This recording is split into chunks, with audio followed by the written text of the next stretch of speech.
Kumusta? Maligayang pagdating sa aking channel. Tuba Buyak Usten World Famous Models gumawa ng mga bato.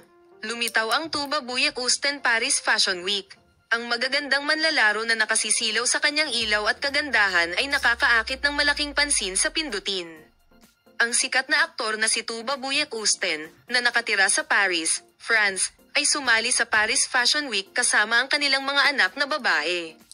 Ang Paris Fashion Week, na kung saan ay isa sa mga pinakapinindot na mga kaganapan sa fashion sa mundo, na nakilala sa mga mahilig sa fashion para sa pagsulong ng mga koleksyon ng Tag-Init 2025. Ang sikat na aktor na si Tuba Buyak Usten ay isang miyembro ng Red Sea Film Festival sa Saudi Arabia. Ang sikat na pangalan ay nakakaakit ng malaking pansin mula sa pindutin sa pulang carpet. Ang 42-year-old sikat na aktor na si Tuba Buyak Usten ay nagbigay inspirasyon sa kanyang mga tagahanga sa kanyang hitsura at tagumpay. Ang matagumpay na manlalaro ay lumitaw sa mga sikat na modelo. Salamat sa panonood ng aming video.